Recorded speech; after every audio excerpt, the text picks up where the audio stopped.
Halo semua, kembali lagi di channel Cara Fajar.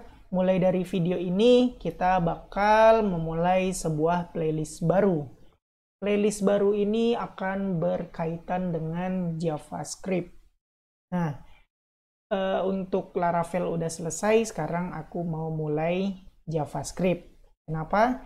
Karena eh, di Laravel kita udah coba ngoding sebagai backend ya, yaitu membuat API menggunakan Laravel. Nah, di sini kita bakal coba belajar menjadi front end menggunakan JavaScript.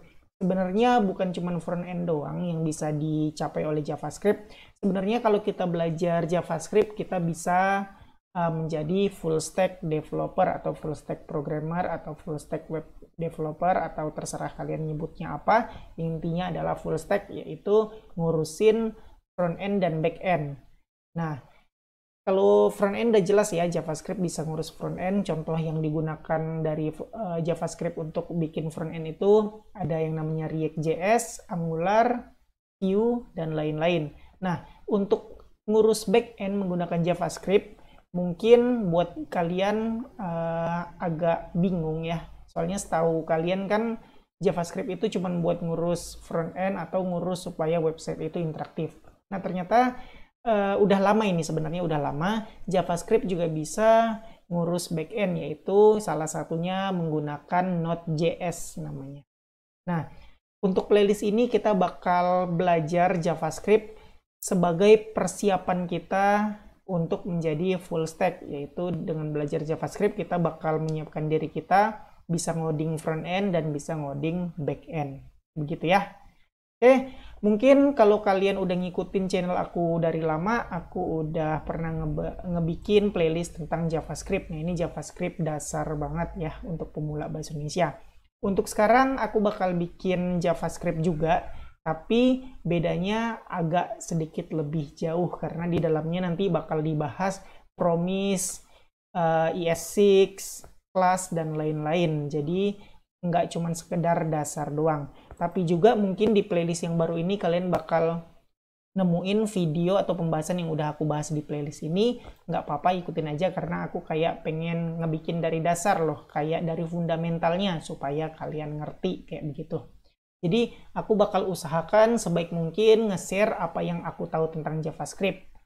Jadi kita bakal pelan-pelan aja belajar JavaScript, nggak usah ngebut-ngebut, pelan-pelan sampai paham kayak begitu ya.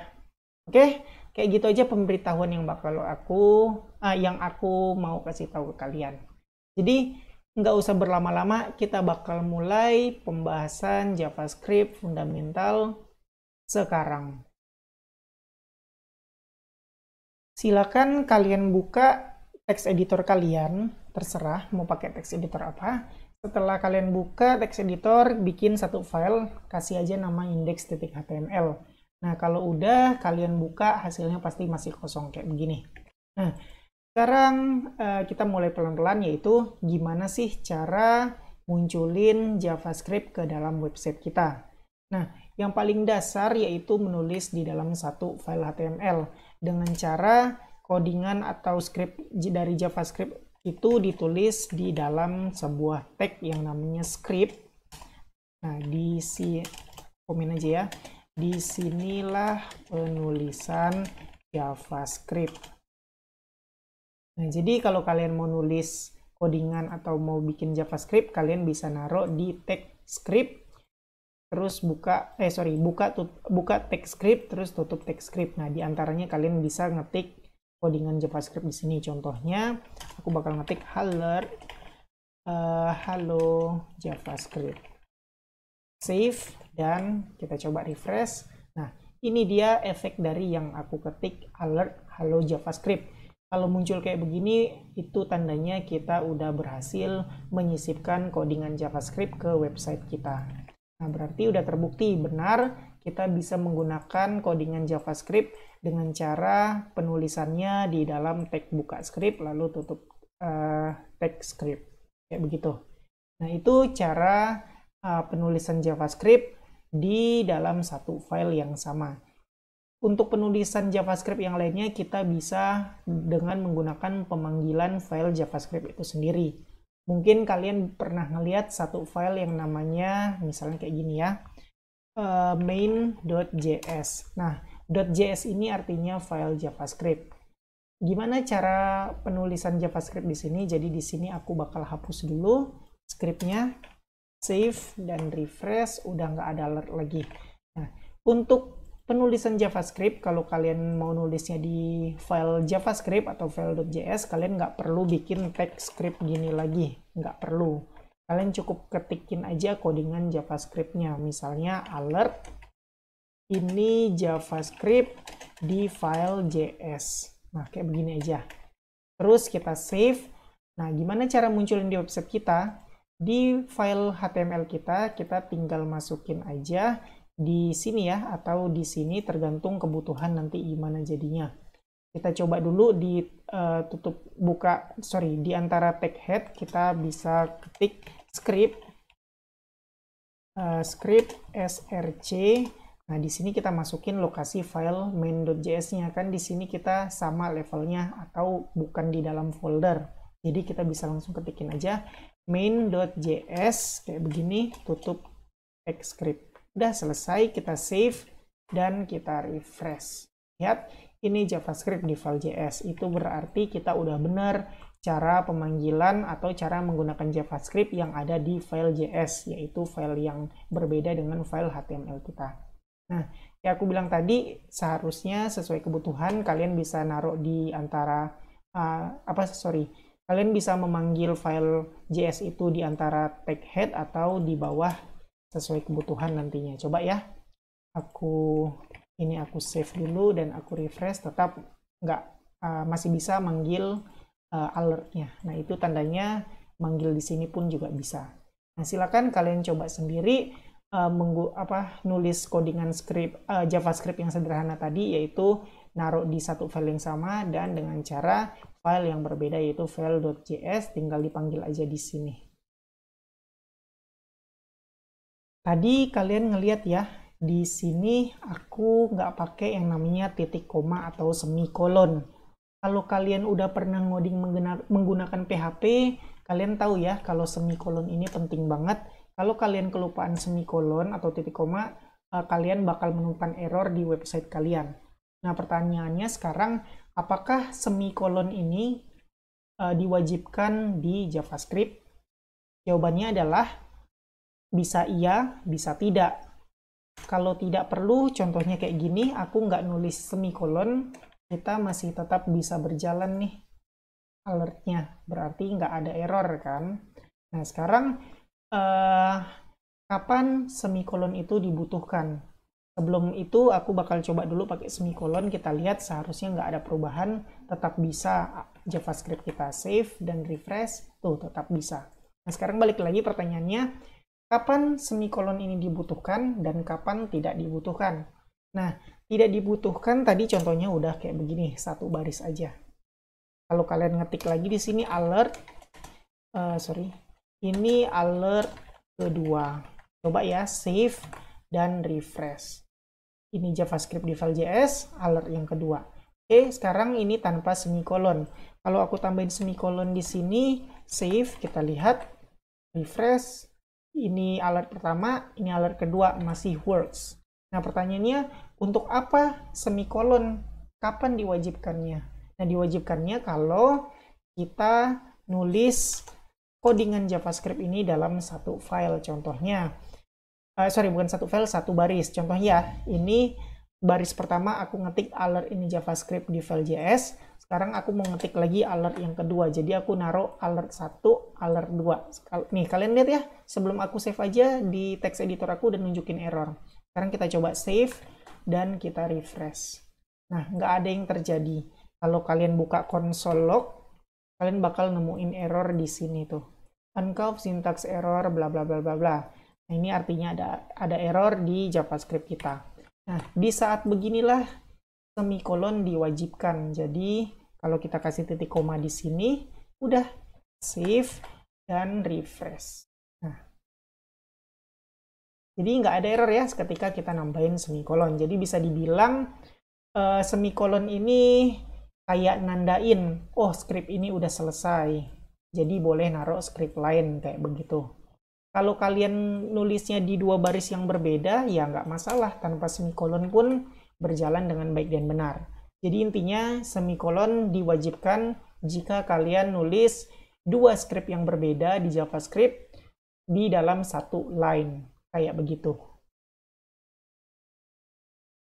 Mungkin kalian pernah dengar yang namanya variabel ya. Karena kalau kalian udah pernah menggunakan PHP, nonton di video aku, ada pembahasan tentang variabel juga, atau untuk playlist JavaScript yang lama juga udah pernah dibahas tentang variabel. Penggunaan variabel itu bisa ditandai dengan menggunakan var atau cons atau let. Nah, kalau nggak salah di playlist yang lama JavaScript aku belum ngebahas tentang let. Jadi sekarang aku ngasih tahu ternyata untuk memulai variabel kita bisa menggunakan keyword let. Jadi keyword var dengan keyword let itu sama, yaitu untuk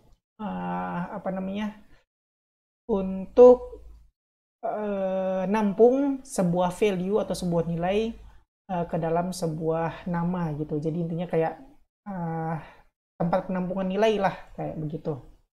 Nah, tapi ada sedikit perbedaan antara var dengan let. Nanti mungkin bakal dibahas. Jadi sekarang kita fokus ke menggunakan variabel dulu di JavaScript.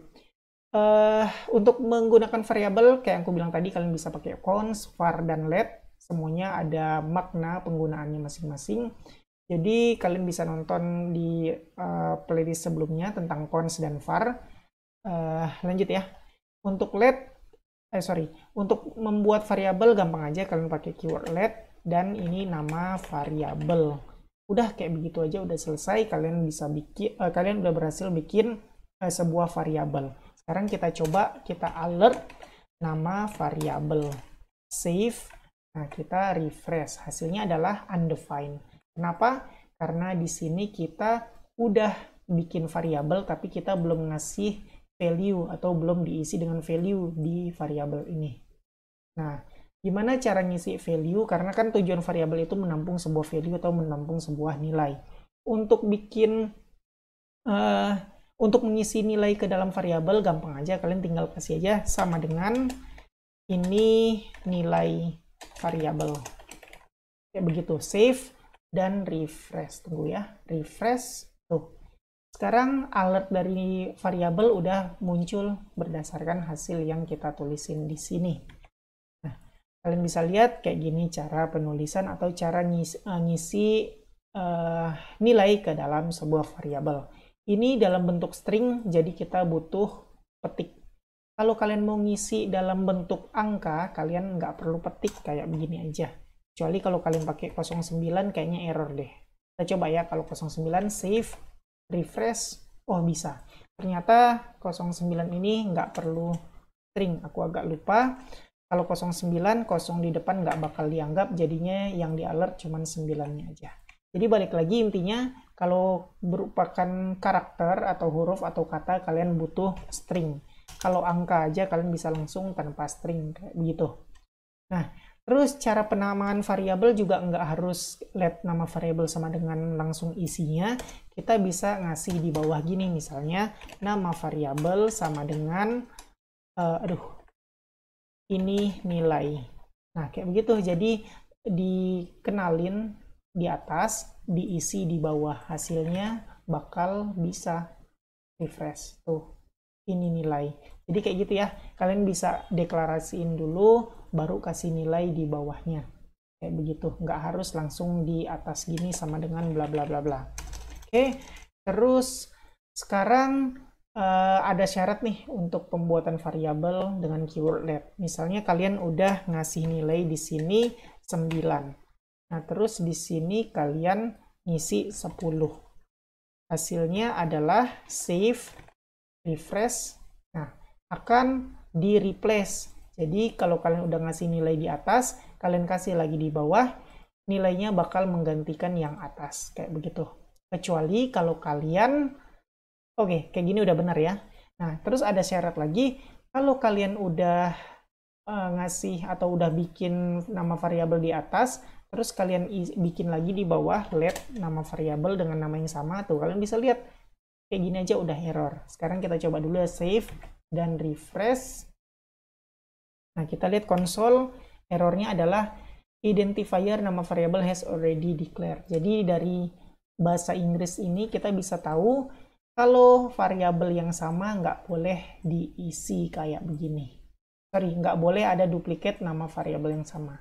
Nah, kayak gitu syaratnya teman-teman. Kalian bisa coba bikin variabel, isi nilainya, atau boleh bikin variabel, isi di bawahnya, terus coba bikin variabel yang dengan nama yang sama. Lihat, errornya bakal kayak begini juga seharusnya. Mungkin kalian pernah dengar yang namanya data type atau tipe data. Beberapa contoh tipe data itu ada string, number, boolean, dan lain-lain. Nah, itu mungkin kalian pernah dengar ya. Di JavaScript, kita bisa cari tahu apa tipe data dari sebuah nilai menggunakan function yang namanya typeof. Nah, ini bisa berguna ketika mungkin kalian mau menggunakan pengandaian. Gimana contohnya? Ayo bahas pelan-pelan. Jadi, penggunaan typeof itu gampang aja. Kalian bisa naruh function typeof itu sebelum nama variabel yang mau kalian cari tahu tipenya. Misalnya, di sini aku alert typeof nama variabel. Dengan begini aku bakal mendapatkan nilai data tipe dari nama variabel. Coba ya, save dan refresh. Tuh, ternyata 9 ini typeof-nya number. Atau aku bakal bikin lebih enak dilihat ya penulisannya. Misalnya let nama variabel type sama dengan typeof dolar nama sorry bukan dolar tapi langsung aja nama variabel. Nah, kalian cukup nulis kayak begini aja sintaksnya.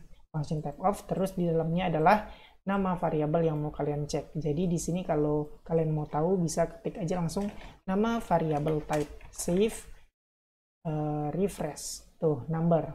Sekarang kita coba string, yaitu let variabel 2 sama dengan ini string.